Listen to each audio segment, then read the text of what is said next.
Hello hi friends, welcome back to our channel. నేను మీ రాజేష్. ఈరోజు topic వచ్చేసి మనకి మగధ సామ్రాజ్యం నుంచి ఇంపార్టెంట్ ప్రీవియస్ ఎగ్జామినేషన్ బిట్స్లో భాగంగా పార్ట్ 2 వీడియో అండి. పార్ట్ 1 వీడియో ఆల్రెడీ మన ఛానల్లో అప్లోడ్ చేయడం జరిగింది.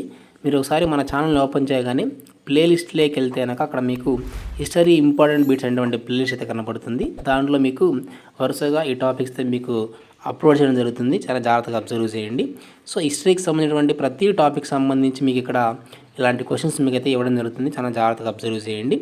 చాలా చాలా ఇంపార్టెంట్, అలాగే ప్రీవియస్ ఎగ్జామినేషన్ బిట్స్ కాబట్టి మనకు ప్రతి ఎగ్జామ్లో కూడా ఉపయోగపడేటువంటి టాపిక్ కాబట్టి ఇది మీకు చేయడం జరుగుతుంది. చాలా జాగ్రత్తగా అబ్జర్వ్ చేయండి. మన ఛానల్ని ఎవరైనా సరే మొదటిసారిగా చూస్తున్నట్లయితే ఛానల్ని సబ్స్క్రైబ్ చేయండి, అలాగే వీడియో కూడా లైక్ చేయండి, అలాగే ఫ్రెండ్స్ కూడా షేర్ చేయండి. ఇక్కడ మన టాపిక్లోకి వచ్చినట్లయితే చూడండి, ఇక్కడ పార్ట్ 1 వీడియోలో మీకు ఆల్రెడీ 34 క్వశ్చన్స్ కనుక ఎక్స్ప్లెయిన్ చేయడం జరిగింది. సో రిమైనింగ్ క్వశ్చన్స్ ఈ పార్ట్ 2 వీడియోలో మొత్తం కూడా చెప్పడం జరుగుతుంది. చాలా జాగ్రత్తగా అబ్జర్వ్ చేయండి, ఓకేనా.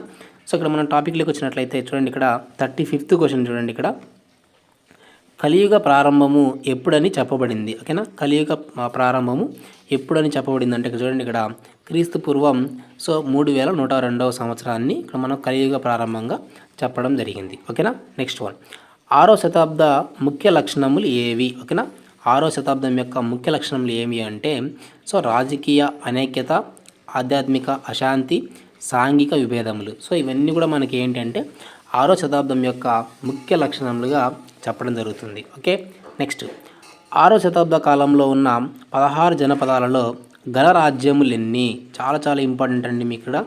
సో మీకు ఆల్రెడీ పార్ట్ 1లో 16 జనపదాలు ఏవి అనేటువంటి అంశాన్ని కూడా మీకు చెప్పడం జరిగింది. ఆ 16 జనపదాలలో గణరాజ్యములు ఎన్ని ఉన్నాయి అంటే ఇక్కడ గణరాజ్యాలు 2 ఉన్నాయన్నమాట, ఓకేనా.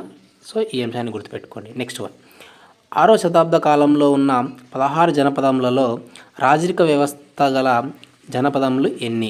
సో మొత్తం వచ్చేసి 16. 16లో 2 తీసేస్తే మనకు రిమైనింగ్ ఎన్ని ఉంటాయి? 14 ఉంటాయి అన్నమాట. సో ఈ 2 ఏంటి అంటే మనకు గణరాజ్యాలు, రిమైనింగ్ 14 మనకి ఏంటంటే రాజరిక వ్యవస్థ గల రాజ్యాలు అనమాట, 14, ఓకేనా. నెక్స్ట్ వన్, వారణాసి ఏ ఏ నదుల సంగమ స్థానంలో నిర్మించబడినది, ఓకేనా. వారణాసి ఏ ఏ నదుల సంగమ స్థానంలో నిర్మించబడినది అంటే Varuna, comma, Ashi. So okay, ఈ నదుల సంగమ స్థానంలో వారణాసి అనేది నిర్మించబడింది, ఓకే.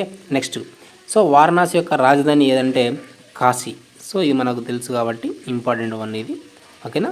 నెక్స్ట్, 6వ శతాబ్దంలో గొప్ప విద్యా కేంద్రముగా ప్రసిద్ధికెక్కిన నగరం ఏది? చాలా చాలా ఇంపార్టెంట్ అండి ఇది మనకి ఎగ్జామినేషన్ పాయింట్లో. ప్రీవియస్ ఎగ్జామినేషన్ బిట్ కూడా అనమాట మనకి ఇది, ఓకేనా. సో గొప్ప విద్యా కేంద్రం ఏదంటే వారణాసి అనేది గొప్ప విద్యా కేంద్రంగా అభివృద్ధి చెందిందనమాట. నెక్స్ట్ వన్, 6వ శతాబ్దం నాటి జనపదాలలో బలీయమైనది ఏది, ఓకేనా. బలీయమైనది ఏదంటే మగధ సామ్రాజ్యం, అంటే మగధ, ఓకేనా. మగధ అనేటువంటిది మనకు బలీయమైనదిగా చెప్పడం జరిగింది. నెక్స్ట్ వన్, 6వ శతాబ్దం నాటి మగధ ఎచ్చట కలదు, ఓకేనా.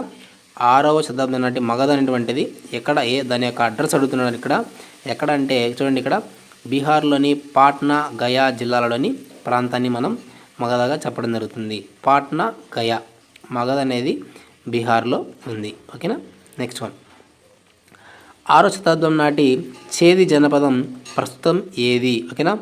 చేది జనపదం ప్రస్తుతం ఏది అంటే ఇక్కడ చూడండి, బందేల్ఖండ్ ప్రాంతాన్ని మనము అప్పట్లో చేది జనపదంగా చెప్పడం జరుగుతుంది, ఓకేనా. చేది జనపదం యొక్క రాజధాని ఏది? చేది జనపదం యొక్క రాజధాని ఏదంటే సుత్తిమతి, ఓకేనా. సుత్తిమతి అనేది మనకు చేది జనపదం యొక్క రాజధానిగా చెప్పడం జరిగింది. నెక్స్ట్ వన్, వత్స ఏ నదికి దక్షిణముగా ఉన్న జనపదం?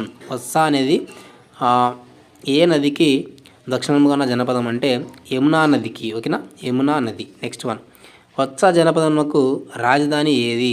వత్స జనపదమునకు రాజధాని అంటే కౌశాంబి, ఓకేనా, లేదా కీశాంబి లేదా కౌశాంబి. నెక్స్ట్ వన్, ఉదయనుని జీవితమును నాటకంగా రచించిన కవి ఎవరు? ఓకేనా. ఉదయనుని యొక్క జీవితమును నాటకంగా వర్ణించినటువంటి కవి ఎవరు అంటే భాసుడు. చాలా చాలా ఇంపార్టెంట్ అండి ఇది మనకు, భాసుడు. ఈ బిట్ని హైలైట్ చేసుకోండి. నెక్స్ట్ వన్, మహాభారత యుద్ధ రంగస్థలమైన జనపదము ఏది? మహాభారత యుద్ధ రంగస్థలమైన జనపదము ఏదంటే కురు, ఓకేనా. కురు అనేటువంటిది మనకి ఇక్కడ మహాభారత యుద్ధ రంగస్థలం. Okay, next one. నేడు కురు జనపద ప్రాంతం ఏది? ఓకేనా, ప్రస్తుతం కురు జనపదం ఎక్కడ ఏంది అంటే ఇక్కడ చూడండి, ఇక్కడ ఢిల్లీ మీరట్ జిల్లాల ప్రాంతాన్ని మనం కురుగా చెప్పడం జరుగుతుంది. కురు జనపదము ప్రస్తుతం Delhi Meerut. Okay, next one. Ganga నది ఉత్తర దక్షిణ భాగాలుగా విభజించు జనపదం ఏది? ఓకేనా, గంగా నది ఉత్తర దక్షిణ భాగాలుగా విభజించు జనపదము ఏది అంటే ఇక్కడ చూడండి, పాంచాల. చాలా చాలా ఇంపార్టెంట్ అండి, పాంచాల. Next one.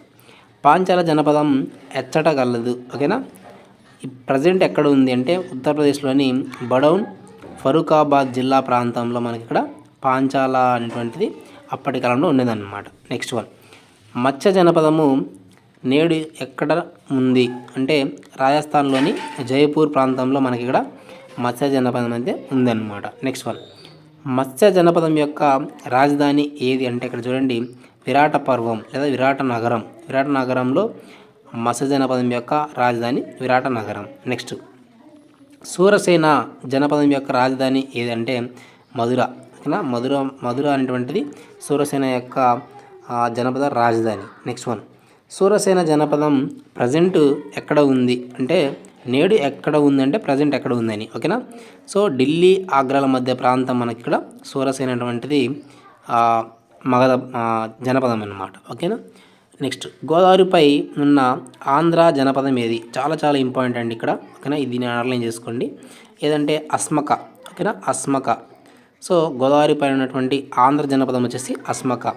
బుద్ధుని కాలంలో అస్మక జనపదం యొక్క రాజు ఎవరు? ఓకేనా, సో బుద్ధుని కాలంలో అస్మక జనపదం యొక్క రాజు ఎవరంటే సుజాతుడు. సుజాతుడు అనేటువంటి అతను బుద్ధుని కాలంలో మన ఆంధ్ర జనపదమైనటువంటి అస్మక జనపదానికి రాజు అనమాట. ఓకేనా, నెక్స్ట్.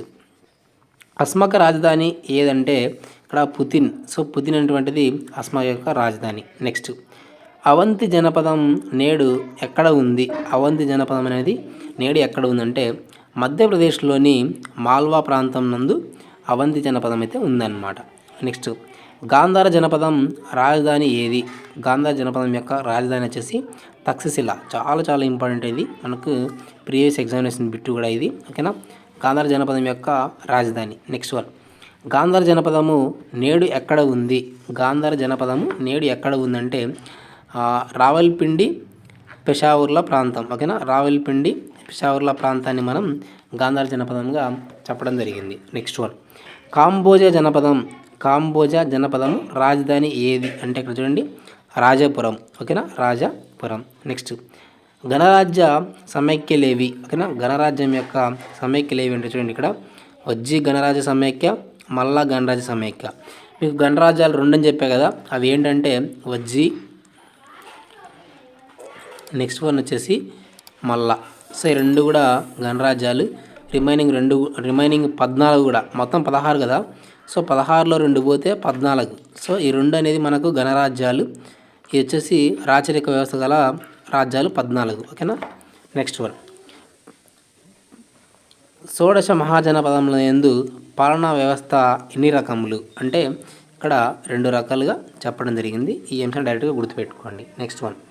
బింబిసారుని ఆస్థాన వైద్యుడు ఎవరు? చాలా చాలా ఇంపార్టెంట్ అండి ఇది, మనకు చాలాసార్లు గతంలో ఈ బిట్ అయితే రావడం జరిగింది. ఓకేనా, ఆస్థాన వైద్యుడు ఎవరు అంటే ఇక్కడ జీవకుడు అనేటువంటి అతను ఒక వైద్యుడిగా చెప్పడం జరిగింది. ఓకేనా, అతను ఎవరంటే ఎవరి కాలంలో అంటే బింబిసారుని యొక్క కాలంలో. ఇతని యొక్క కాలం అనేది ఇంపార్టెంట్ అనమాట. బింబిసారుని కాలంలో ఇక్కడ మనకు జీవకుడు అనేటువంటి అతను వైద్యుడిగా, ఆస్థాన వైద్యుడిగా ఉండేవాడు. Next one. ప్రపంచ విశ్వవిద్యాలయంగా పేరు పొందిన విద్యాలయము ఎచ్చట కలదు? ఓకేనా, ప్రపంచ విశ్వవిద్యాలయంగా పేరు పొందిన విద్యాలయం ఎక్కడ కలదంటే తక్షశిలలో మనకు ఉందన్నమాట. నెక్స్ట్.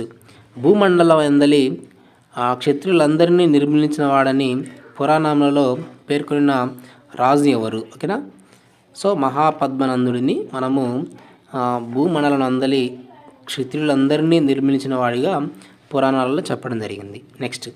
చాణక్యుని నామంతో ధననందుని వధించిన వారెవరు? చాలా చాలా ఇంపార్టెంట్ ఇది. ఓకేనా, చాణక్యుని ఓకేనా నామంతో ధననందుని వధించిన వారెవరంటే చంద్రగుప్త మౌర్యుడు. ఓకేనా, చాలా చాలా ఇంపార్టెంట్.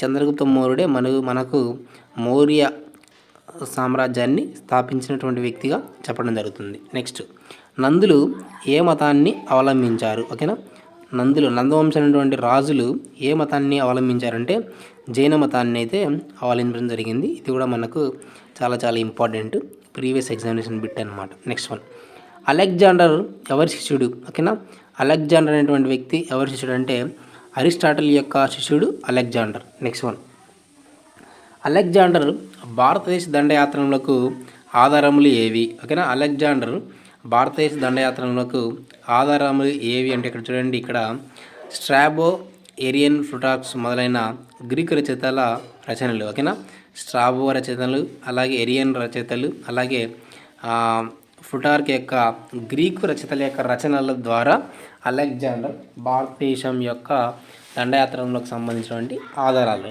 ఓకే, నెక్స్ట్ వచ్చేసి అలెగ్జాండర్ను మన దేశమునకు దండెత్తి రమ్మని కోరిన వారెవరు? చెప్పే కదా, తక్సీర్ రాజైనటువంటి అంబి. ఇతన్ని మనము భారతదేశం యొక్క మొట్టమొదటి దేశద్రోహిగా చెప్పడం జరుగుతుంది. ఇతను అలెగ్జాండర్ని భారతదేశానికి రమ్మని కోరినటువంటి వ్యక్తి అన్నమాట. ఓకేనా, అంబి ఏ దేశపు జనపదమైనకు రాజు? తక్షశిల. ఓకేనా, తక్షశిల రాజు ఎవరంటే అంబిసారుడు. ఇతని పేరు అంబి అన్నమాట. ఓకే, నెక్స్ట్, పుష్కలావతి ఆక్రమించిన గ్రీకు సేనాధిపతులు ఎవరు? ఓకేనా, పుష్కలావతి ఆక్రమించిన గ్రీకు సేనాధిపతులు ఎవరంటే హెఫెస్టియస్ పెర్డికాస్. నెక్స్ట్, జీలం లేదా హైడాస్పస్ యుద్ధము ఎప్పుడు జరిగింది? చెప్పే కదా, క్రీస్తు పూర్వం 326. చాలా చాలా ఇంపార్టెంట్ అంటే గన్ షాట్ బిట్ ఇది. ఓకేనా, చాలాసార్లు మనకి ఎగ్జామినేషన్ పాయింట్లో వచ్చిందనమాట. నెక్స్ట్, జీలం యుద్ధ విజేత ఎవరు అంటే అలెగ్జాండర్. ఓకేనా, అలెగ్జాండర్ని మనం జీలం యుద్ధ విజేతగా చెప్పడం జరుగుతుంది. నెక్స్ట్ వన్, పారసీక చక్రవర్తి డేరియస్ అరవెలా యుద్ధంలో ఓడించిన రాజు ఎవరు? ఓకేనా, పారసీక చక్రవర్తిని డేరియస్ను అరబేలా యుద్ధంలో ఓడించిన రాజు గ్రీకు చక్రవర్తి అయినటువంటి అలెగ్జాండర్. ఓకేనా, అలెగ్జాండర్ మనకు అరబేలా యుద్ధంలో డేరియస్ను ఓడించాడు. ఓకేనా, సో ఇది మనకు మగధ సామ్రాజ్యం సంబంధించినటువంటి పార్ట్ 2 వీడియో అండి. సో మన ఛానల్లో పార్ట్ 1 అలాగే పార్ట్ 2 రెండు కూడా అప్లోడ్ చేయడం జరిగింది. ఓకేనా, సో దాదాపుగా 80 క్వశ్చన్స్ అయితే ఈ టాపిక్ నుంచి అయితే మనకు కవర్ అవ్వడం జరిగిందనమాట, ఇంపార్టెంట్. ఓకేనా, సో మీరు ఈ క్వశ్చన్స్ అన్ని టాపిక్స్ చూసుకున్నా సరే మీకు హిస్టరీ సంబంధించి చాలా చాలా మంచి మార్క్స్ వస్తాయన్నమాట. చాలా జాగ్రత్తగా అబ్జర్వ్ చేయండి. ఇలాంటి అప్డేట్స్ కోసం ఛానల్ సబ్స్క్రైబ్ చేయండి, అలాగే ఫ్రెండ్స్ కూడా షేర్ చేయండి. Thank you for watching.